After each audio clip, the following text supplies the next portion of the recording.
Hello, Leo. Welcome to Dove and Serpent Tarot. My name is Paul. If Leo is your sun, moon, or rising sign, this is your tarot card reading. Remember to hit the like button, leave a comment. Consider subscribing to the channel, especially if this reading resonates with you. It's totally free, doesn't cost anything. If there is anything you would like me to pray over, or meditate upon, or send positive energy toward, please let me know. Now, this is a general reading, so try to be open and receptive to whatever may come through during our time together. I am merely the messenger, and I ask you to connect directly with each of these cards and use your own intuition to take you beyond the details that I provide. And remember, Leo, that the most important part of any tarot reading is you. And the Prince of Pentacles, this is the builder. This is a fixed earth energy. This is a Taurus kind of energy. Very much focused on the production, on the construction, the putting together of things. Yeah. Let's see where this is going to go. Let's put a little context around this builder with the Dove and Serpent spread. Well, now we have the Princess of Wands. That's a lot of inspiration. That's a lot of fiery creativity. We have a lot of court cards. We have a Princess of Cups now at the bottom. There's more, more Taurus energy with the Hierophant. We have a 5 of Cups and a 6 of Swords. See, now we have, I kind of feel as if with a Hierophant back here and then your 6 of Swords in the future position, I almost wonder if you're deciding that you're going to start building your life your way. You know, maybe we're moving away from that Hierophant energy, or we are the idea that we've learned everything that we could in a certain area of life, or maybe it's an educational thing, maybe it's literally a kind of we've graduated from somewhere. But I feel like you're kind of now you're out on your own. You're building your life your way.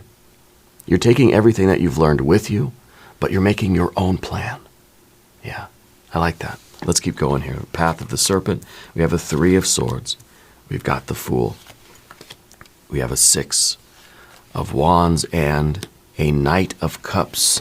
A lot of court cards today. I feel like you have either a big family or you have, there's a very close-knit friend group, or your work situation.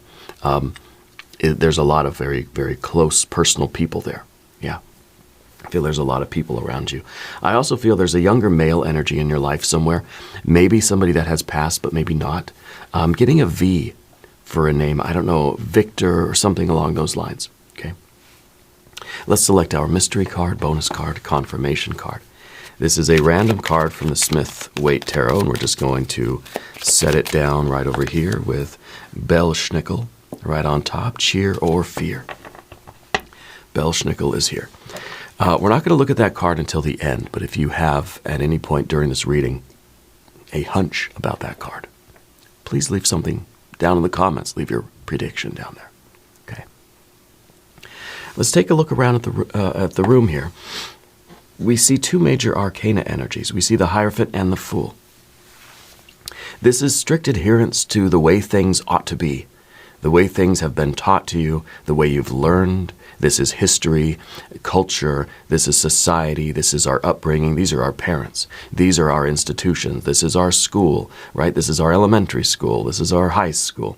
This is everything we've been taught by the world, by other people in this, in this civilization of ours, right? The Fool is kind of unlearning all of that, okay? And now I don't think either extreme is really going to be the ticket home here. Okay, these are representing 2 very extreme ideas. The Hierophant being completely, the Hierophant is all nurture, while the Fool is all nature, right? So this is, I have no sense of self. I am just doing what I've been programmed to do. On the other hand, the Fool is saying, I also don't have a sense of self. I'm just doing whatever kind of inspires me in the moment. I have no sense of direction on my own. So in effect, both of these are are reacting to the world, right? But one is reacting in this sort of programmed way, and one is reacting in this way that is literally just responding and reacting to something in the moment, in real time. I have no direction, I have no bias, I have no interest in anything, except in that moment when something pops up and you react to it. Okay, so both of these energies are quite extreme, but both are showing a bit of just the way we react to the environment, right? The way we function in our world. But you've got the Builder and the Princess of Wands here, right in the middle. I feel like you are inspired to build your life your way. I feel like, if anything, you're getting more of a sense of direction now. You're getting more of this sense of purpose. You're inspired to start living your life and building your systems, building your routines, building your relationships your very own way. Yeah. So I think we're taking a little bit of the energy from the Hierophant. Yeah, we've learned to do things a certain way in life. We've been taught certain things. Maybe the Fool is saying we do have to unlearn some of what we've been taught as kids. A little bit. At least in the way that we've been, perhaps taught to conform, taught to just do things the way everybody else is doing them. Because, you're in a classroom, the teacher is one teacher. When I was a kid, we had one teacher, we had like 30 or 40 kids in a classroom. And basically, they just wanted us all to sort of behave, do things the same way as everybody else, and just, otherwise every kid needs individual attention. How can one teacher do that? So the Fool is kind of unlearning some of those behaviors that we develop just to fit into our world, just to get along and survive, And now I think you're really saying, well, I have needs and wants and desires. I have a whole spirit inside of me that wants to get out and produce something. I want to build something of my own. I want to, maybe the Prince of Pentacles here is you relearning a better way of living your life. Yeah. I feel like you are inspired. I feel like you are, you're moving into this energy where you are constructing something for yourself. You're constructing your best life, essentially, right? We always ask, well, what is the builder building? In some ways, it doesn't matter. But just that you're building something for which you feel this fiery, inspired, creative, mobilized energy. Yeah, you're fired up about it. But I think what you are building is basically a 10 of Pentacles. Maybe that'll be the mystery card. You're building your best life. Brick by brick, window by window, you're constructing that life of yours. Yeah. I like this very, very much. So we have our majors anyway. We have learning and sort of unlearning, and then, of course, relearning with the Prince there of Pentacles. We've got fire energy. We've got water. We've got air. Right? And, of course, we have a little bit of the earth energy here, which is, kind of what we're building. Again, it doesn't matter what we're building just so long as we're building. So that energy's there. Why and how is it there? That's the important part. It's there because I think you're in some ways reacting against the Hierophant. You realize that this was a way of living that did not satisfy you anymore. You have this new feeling, the water energy, right, related to that Hierophant. So the Hierophant in your background then becomes a dissatisfaction with just sort of doing what everybody else is doing. I think you're such a unique person. You have a creativity all your own. You have a soul that is absolutely unique. Never been another one like it in the history of the universe. And you're realizing that, and you're saying, you know what, I'm not satisfied with this anymore. Maybe this was just the same sort of routines that everybody is going through, the same daily life, and maybe it's just year after year, or maybe month after month, of the same kind of thing that we've always been doing because that's what we've been taught to do. Maybe through our upbringing, right, with our parents, we've been taught to relate to the world in a certain way. We've been taught to strive for certain things. We've been taught a certain meaning of what success is, right? And that might have to do with our 6 of Wands over there. We've been taught how to live. what to want, what to desire. That's the Princess of Cups underneath. But you're feeling that Five of Cups. You're feeling a dissatisfaction with this. This is good. This is kind of like you've studied the textbook and you've become an expert. You can quote that textbook cover to cover from memory, with one hand tied behind your back. But it's not enough. It might be a good foundation. It might be a nice place to start. It's kind of like if you're going into construction and you want to build a big castle for yourself, right? You kind of want to know how to do it. You want to know a little bit about physics or, mechanics or geometry. I don't know. You want to know how to mix the materials. You want to know how to put things together in a way where they're not going to fall down. So you can't just, like the fool might try, just jump in and just say, I'm just going to spur of the moment, spontaneously, I'm going to build a castle. Because the fool is going to build a castle like the way I might build a gingerbread house, right? Just slapping some frosting on there and trying to get it to stand up. My gingerbread houses, you ask my daughter, they always fall down. Because the fool is a big fat zero. That no knowledge, no understanding, no sense of direction.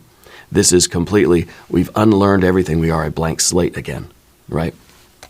So we need something to go in between the learning, the strict learning by the book, and the spontaneity, the complete blank slate of the fool. What we have is, well, we're relearning. We're relearning according to our own spirit, our own soul, our own aspirations. Okay, so we want the sort of foundational knowledge that the Hierophant gives us, because every card has light and shadow. So this isn't that we are trying to unlearn everything that our society has taught us. We're mainly trying to add to it. We're trying to unlearn the detrimental programs. We're trying to learn new programs that are going to allow us to express our soul, express our creativity in a way that is unique to us. See, with the Hierophant produces a lot of the same. It's a mold. And what the mold does, it produces identical copies. And that's not what you are. You're not an identical copy. In some way, we have very similar behaviors and things that we know how to do. Everybody kind of knows how to tie their shoes, right? But we do it in a different way, right? But we understand the importance of, okay, you're going to build a castle. You have to sort of understand gravity or whatever, like to get that to actually work. But you have this creative flair to you, okay? Because you're realizing that there was something missing from this life. Okay? And in some ways, the Hierophant has taught us how to feel about things. Now we got this Princess of Cups underneath the surface. It taught us what we should love, how we should love, what love looks like. How often do we think about our own experience of love and how we've learned that from our upbringing and how we are applying that to our lives now. Our parents taught us how to love. We're teaching our kids how to love, that sort of thing. We're producing identical copies, but not you. No, you're saying there's more than that. I'm not satisfied with that. The Five of Cups up here is looming large in your life, and it's just there's this uneasiness. We need to start learning how to love. We need to start learning how to love ourselves and how to express our creativity and how to live a life that has meaning and depth, even if it takes us away from the norms of the world, And sometimes what you're building may look very much like what was built before by somebody else, but it may not. It may differ in very important ways. Okay. So the Princess of Cups here, I think you're feeling new desires welling up in you. You have a rich imagination, right? And our imagination really is our ability to imagine a better life. Imagine a different way of doing things. Imagine a relationship with somebody, that's meaningful, that's deep, imagining what other people are feeling, right? We have that empathy, that compassion, a sympathy with other people. We can imagine what other people are going through. Maybe you've been taught really the importance of winning, the importance of hard work and getting on top, and maybe you haven't been taught empathy from the world, from your upbringing. It's something that you are having to learn on your own. Yeah. But it requires an imagination. It requires a rich inner life to be able to imagine all of these different things. Maybe you've been raised in a very practical world where it is just all about what you can produce and how perfectly you can produce it, where it looks just like the original. Yep. It's a spitting image. So that's a job well done, right? Well, I think you're realizing that there is something intensely dissatisfying about living that kind of life. Yeah, you don't want to just be a carbon copy. You don't want to create something that is just like the original. You want to be the original, right? So we have this Five of Cups. This is an uneasiness. There's a sense of something missing from your life. So yeah, learning how to build the house, you need to know those kinds of sciences or whatever, right? But you are tapping into something so much greater than just that. That you are learning more about yourself. You're learning really to use your imagination and to use that creativity, to mobilize it, to build something that is uniquely yours and uniquely you. Okay? Every relationship is an alchemical relationship. Every relationship changes both the other and us. Every experiment, right? Influences the object, but also the subject changes too. And so what you're building, the way you're expressing your creativity, you are also creating a broader, more open sense of self. Yeah. And so it really is, it's necessary for us to realize that something isn't quite right.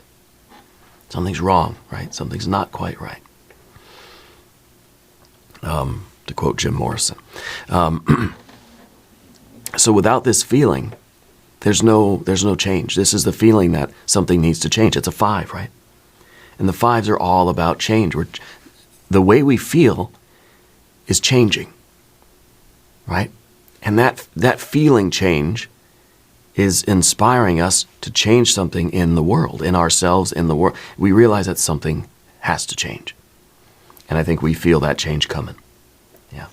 And this is that really awesome fire to earth electrical circuit of spiritual creation. We always talk about that, right? And this is will to action. This is inspiration to implementation. This is impulse to behavior. This is heaven to earth, above to below. This is having an idea and creating it, manifesting it according to your will. Your will, not the will of the Hierophant and everything that it represents from your past. Now, I don't know who this younger male energy with the V name is. I don't know if that, I'm wondering if that is somebody that has passed. I feel like they had some kind of a breathing thing that was affecting them. Yeah. The 6 of Swords in the future position here. You have to have this plan of moving forward. It's the realization that we have to write the script as we go. We're not playing a role here. The Hierophant is kind of like, in some ways, the director of the film, and is saying, or the writer, the director, the producer, everybody in one, right? This is that person that tries to do all that stuff in a film. They do everything but film it and act it. Well, sometimes they act it too. But I think that's the point. We have to be the writer, director, producer, and the actor, and the main character of our own film, rather than just playing a role that somebody else has written for us. Because then if they don't like the way we said it, take 2. Say it the right way. Say it the way I showed you. Say the lines from the script. Don't improvise. What are you doing? Crazy. Now we realize that we have to write, and we are writing our own film, our own novel, whatever you want to say, in real time as we go forward in life. Okay? And if we always have this idea in mind that I'm not just acting, I'm not just reciting from a script. I'm not just reading from something that's already been written for me. You know, I feel like we're creating our own destiny. We're creating our own path through the jungle of life. Yeah. And I think it's bringing you a lot more, for one, mental harmony. It's putting you at ease with yourself. Right? It's reducing stress, I think, to a way where even when there are challenges, ups and downs, which there will always be in life, it's creating in you an appreciation for yourself and a real self-confidence, a real one. Not just a fiery, I'm going to win kind of self-confidence, but a confidence that's more serene. It's sort of blissful. Even when life goes up and down, we feel very connected with our sense of self, and that gives us a stability.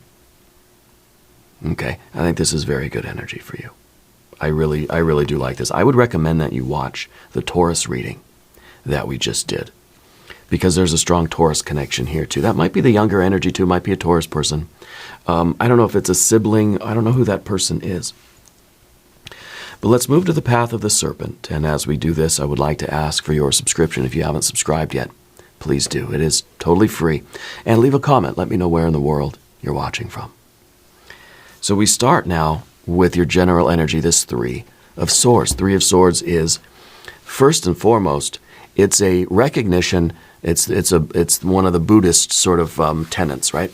That the world is suffering, that existence is suffering, that everything it has as its nature, this dualistic world that we live in, by its very nature is suffering, right? So we take that as a given. And then we realize, okay, so why am I going to do something to add to that?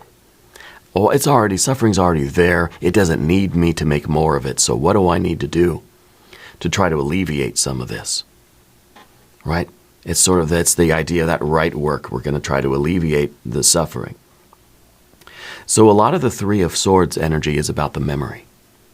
That we're sort of understanding the history of our lives.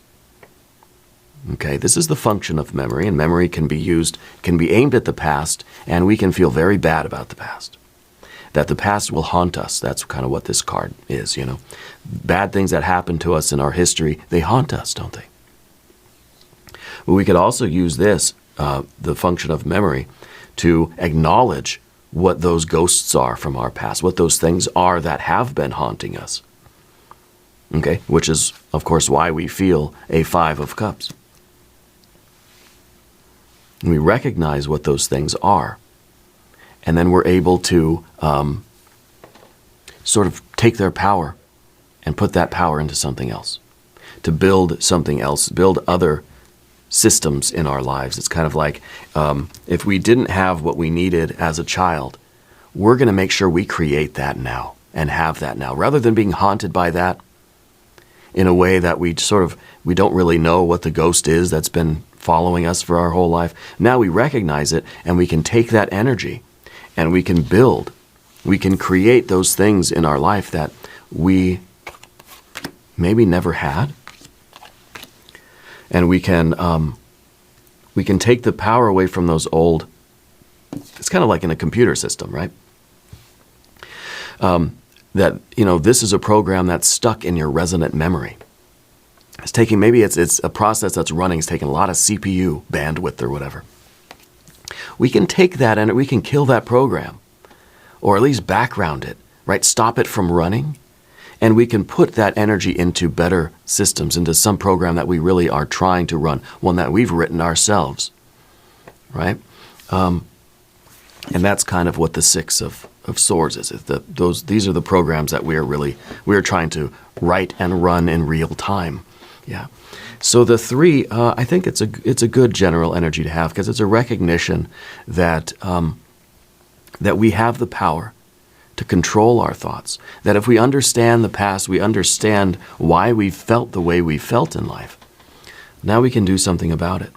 And now we can put this energy into really this future life, building this forward movement and not being stuck in just that program. Yeah, time is moving forward, but we keep repeating whatever this program is, whatever this learning has been. And we just keep doing the carbon copy, where every day is kind of a carbon copy of the last day. Every relationship is a carbon copy of the one before it, which ultimately goes back to the relationship we had with our first caregivers, And so we recognize that, and we're able to then shift this mental energy toward the future. And I really like our Knight of Cups at the end here, because that is a card that is going after that Holy Grail, that is on that quest toward the future life, toward really the Ten of Cups, right? Just as the builder is building the Ten of Pentacles, the Knight of Cups is looking forward to the Ten of Cups, yeah. But first we talk about our Fool energy in the environment.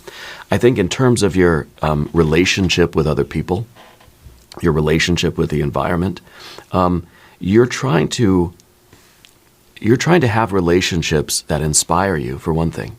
You're going to have more of those. You're going to have more relationships that are going to change you. And this is that alchemical kind of way. I think Jung talked about the how every relationship is an alchemical relationship. But now we're open. Now we realize that, okay, I'm a blank slate. Now I need to go out into the world and learn what I want to learn. I want to become who I'm trying to become, So if we're a blank slate, we can't just wander around and get into any old relationship, because then the energy that we take on, it's sort of not up to us. It's sort of random, right? And so maybe we find ourselves with the wrong crowd, and then we become part of the wrong crowd, And that's why kids, it's very important who they're hanging out with. You get involved in the wrong, and this happened to me when I was a kid, I'll be honest with you. Started hanging out with the wrong crowd. I became part of the wrong crowd, And then I was the one that parents would say, I don't want you hanging out with them. Because when you're impressionable, and that's what this card is. We've unlearned everything, so now our soul, our aura is wide open. We need to be very selective of the relationships we choose.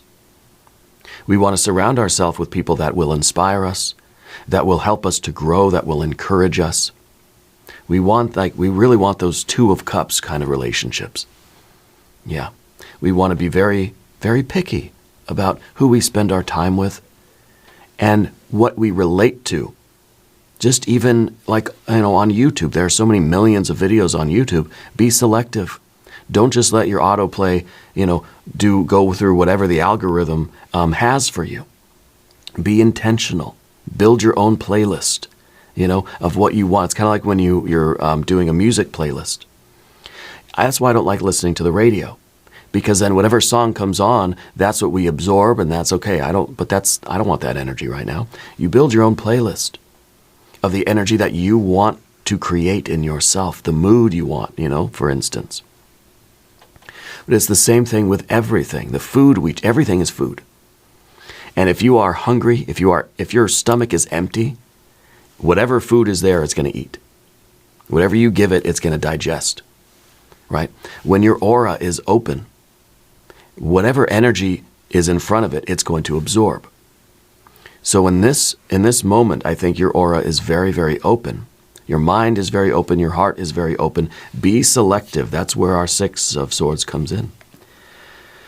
You are writing the script. You're writing this program as you go. Be very picky and choosy about who you hang out with, what you put in your body, what you put in your mind, what you put into your eyes and your ears, Surround yourself with those things that are going to help you become the person you want to become. Yeah. And so we're relearning. We're building up this sense of self now in a very intentional way. And I think that all of this is truly inspired by your essential spirit. Okay? And I think that this is This is really good energy for you. This is also more of a spontaneity, too, in terms of your relationships, which is, how can we be picky and choosy, but then also spontaneous, right? Well, we are very selective in what we surround ourselves with. But then when we are in those relationships with other people, with food, relationship with nature, with the environment, with music, with television, and whatever, when we're in those moments, we allow ourselves to act naturally and spontaneously with that thing. You see? So it's not that we're just stumbling around and falling into one relationship after the other willy-nilly. No, we're being very selective. And then once we're in that situation, you're in that room with that person, you are allowing yourself to just feed off their energy, and they're feeding off yours, and the vibe gets built up, and it's very spontaneous, right? So that's how we can be very, very selective and very specific, but also spontaneous at the same time. Okay, and I think that's very important for you in the life that you are trying to build. Now, the Six of Wands is in the position of what you don't want. I think that you're not so much concerned with success, with your ambition, with being victorious, with conquering the world.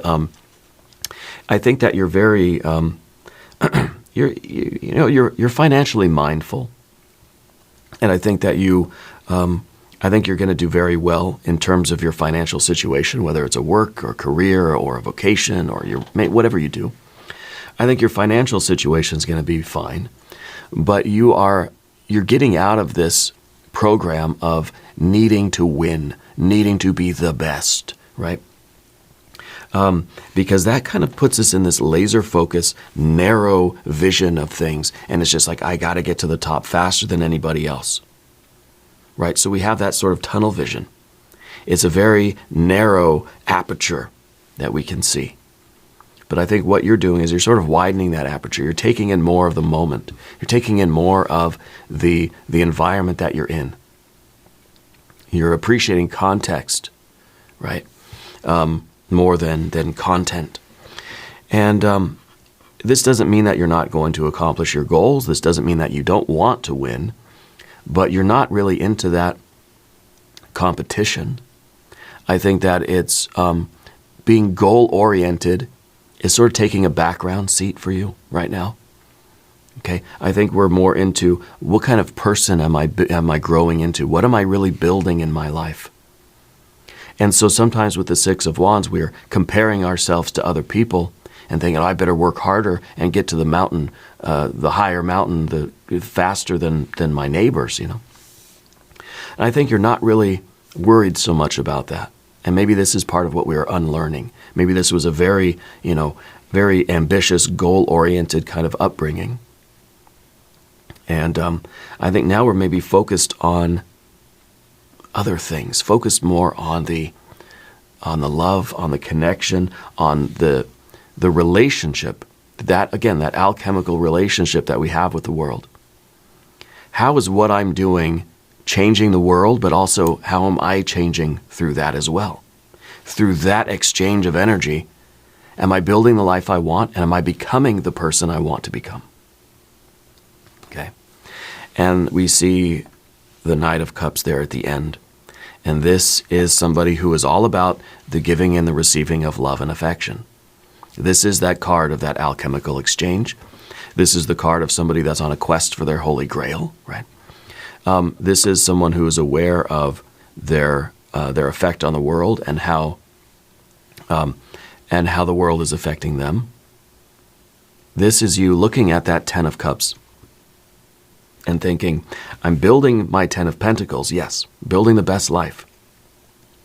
If that best life does not contain also the Ten of Cups, it is an empty Ten of Pentacles, right? Anytime we have the Ten of Pentacles, we want the Ten of Cups to go with it. Because the pentacles are the vessel. It's the structure, it's the scaffolding, it's the bones itself. The water energy, the Ten of Cups, that's the meat on the bones. That is the purpose, that is the depth, the richness of what you're building. It's the love, it's the sense of purpose, right? So now you're living a life that is full of purpose because you realize, okay, you're building You're building the structures. You're building the castle. But now you're going out and you're forming the relationships. All those people you're going to invite over to the castle. Otherwise, you just got an empty tower. You got an empty brick building. We want to bring the love in there, right? We want to fill it up with family and friends. Yeah. So I think we're focused more on all of this now than perhaps what we've been sort of programmed to do. And again, you still want to succeed in life, and you're going to succeed. But you realize with that Five of Cups that there was something missing before. And now you're going after and you're discovering what that is, and you're bringing that home. Yeah. Let's look at our mystery card. Could this be either a 10 of Pentacles or a 10 of Cups? Well, perhaps. If you have your prediction, please put it in the comments. Let's see what this is. It's the Ace of Swords. Ace of Swords, good, because this is that direction that we need. This is the clarity. This is, again, it's kind of a blank slate energy. But this is really where we've sort of cleared our mind. We've raised the antenna on the top of our heads here. And we're receiving guidance from Spirit. You're receiving the instructions from the universe itself, not from how you were raised, not from those programs that are still running in the background, right? That we've sort of, this is kind of like you have, I don't know, you've cleared out the memory of the computer, or you've shut down all the processes, except for the basic ones, you know. And now you're able to really see how much memory and how much CPU, whatever bandwidth you still have, right? And then we're able to really receive. This is kind of in the silence of the mind. This is when we receive the download from Spirit. That's showing us what we need, what we want, what we're building, where we're going, right? And like I said, with the Fool, it's kind of, we've unlearned everything, and now we're just sort of a feather in the wind. This is giving that Fool some direction. Really, the Fool, this is just a fool, right? You give that fool a sword, suddenly it becomes a knight of the Holy Grail. It becomes this. It becomes that innocent energy that has purpose. Now this is a fool with a purpose, right? And so this is really a wonderful confirmation, because we are arming that fool with a sense of direction, with a sense of discernment. And the sword is able to say no to things and say yes to things. Point at something, I want that in my life, and this one, I'm going to cut that one away. I'm going to cut the strings there. I don't want that one. So now we're not just a feather on the wind. Now we have it's like we've grown a sail, right? And we're able to navigate a little bit. So I think this is really, the Fool becomes the Knight of the Holy Grail. I love that. We're going to do an extended reading as well. We'll do a hexagram from the Jing. We'll do some oracle cards. Okay. There's a link in the corner. There's a link down below. New readings for Leo on Tuesdays and Saturdays. Be sure to watch both readings. If you haven't subscribed yet, please do. It is totally free. Doesn't cost anything. Leave a comment and let me know where in the world you're watching from. I want you to know that you're the most important part of Dove and Serpent Tarot. I thank you and I love you. And we're all in this together.